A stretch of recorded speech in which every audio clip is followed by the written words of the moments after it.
True media ज्योतिष विज्ञान के सभी दर्शकों को हर हर महादेव। दीपावली का महापर्व गुजरने के बाद ही हमारे सनातन धर्म में पर्वों का दौर समाप्त नहीं होता। यह जो पर्वों का दौर है यह समाप्त होता है देव उठावनी एकादशी से। यह जब तक लगातार पर्वों का यह समय रहता है, इसी पर्व में दीपावली के बाद अगला पर्व जो आता है वह आता है छठ पूजा। छठ पूजा बिहार का मुख्य त्यौहार है, लेकिन अब यह पूर्ण भारत में बहुत तेज़ी के साथ फैल रहा है और पूरे भारत में यह पूरे ही हर्षोल्लास के साथ मनाया जाता है। छठ पूजा ही एक ऐसा त्यौहार है कि जिसमें डूबते सूर्य की भी उपासना की जाती है।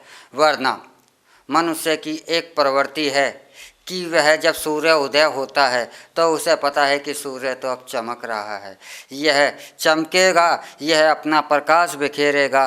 तो सुबह के समय तो हर एक व्यक्ति सूर्य की उपासना करता है, लेकिन वहीं जब सूर्य शाम को अस्त होता है तो उन्हीं लोगों की जो सुबह सूर्य को देवता कर उसकी उपासना कर रहे थे, उन्हीं की वह मानसिकता हो जाती है कि संध्या के समय जब वह सूर्य अस्त होता है तो वह जो अस्त हुआ सूर्य जो होता है वह मनमोहक दृश्य में तब्दील हो जाता है, वह सुंदर दृश्य में तब्दील हो जाता है। लेकिन यह जानते हुए भी कि यह एक रात्रि के बाद फिर उदय होगा, तो अगले दिन जब उदय होता है तो वह फिर सूर्य को नमस्कार शुरू हो जाता है। तो यह मनुष्य की प्रवृत्ति है। लेकिन छठ पूजा ही एक ऐसा त्यौहार है कि अस्त होते हुए सूर्य की भी आराधना की जाती है और इस कामना के साथ की जाती है कि आप अगले दिन जब उदय होंगे तो हम लोगों को धन धान्य से, हम लोगों के जीवन को सुख शांति से आप भर देंगे।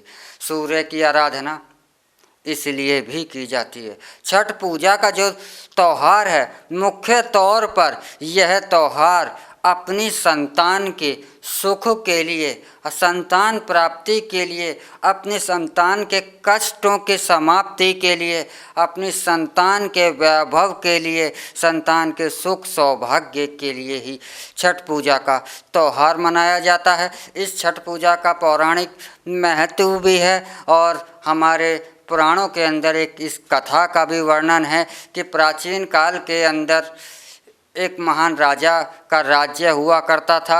उन राजाओं ने महर्षि कश्यप से अपनी संतान प्राप्ति के लिए एक यज्ञ का आयोजन करवाया। महर्षि कश्यप ने उस यज्ञ का आयोजन किया और आयोजन यज्ञ के समाप्त होने के बाद एक खीर महारानी को खाने को दी।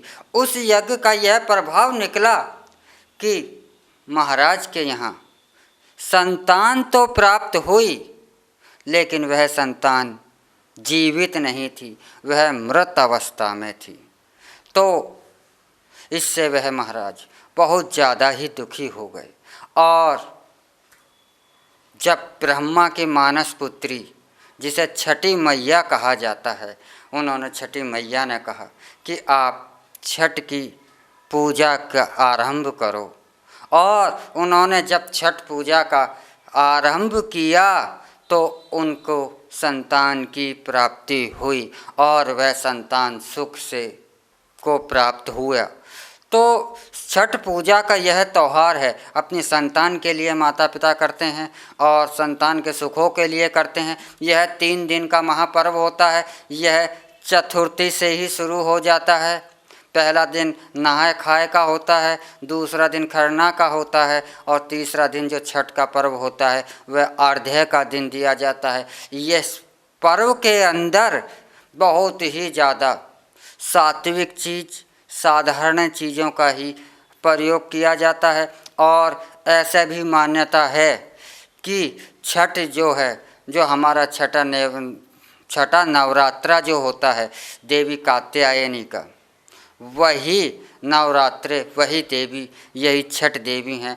और छठ का बहुत ज़्यादा ही महत्व माना जाता है। छठ पूजा से यह ऐसा भी माना जाता है कि जो सौभाग्यहीन हैं, जिनका भाग्य साथ नहीं दे रहा है, उनका भाग्य भी उदय होकर उनकी सभी मनोकामनाओं को पूर्ण कर देता है। और सूर्य जो भास्कर भगवान हैं, इनकी कृपा से सभी कार्य संपूर्ण हो जाते हैं और संतान के जीवन में सुख समृद्धि आ जाती है। तो आप सभी को छठ महापर्व की हार्दिक शुभकामनाएं, और इसी के साथ हम आपसे विदा लेते हैं। अगले एपिसोड में हम आपसे फिर मिलेंगे एक नए विषय के साथ, एक नई जानकारी के साथ। तब तक आप हमारा ट्रू मीडिया ज्योतिष विज्ञान को लाइक शेयर कमेंट करना ना भूलें। हर हर महादेव। अगर आप ये वीडियो YouTube पर देख रहे हैं तो हमारे चैनल को सब्सक्राइब करें और बेल आइकन को दबाना ना भूलें। अगर आप Facebook पर ये वीडियो देख रहे हैं तो हमारे पेज को लाइक करें।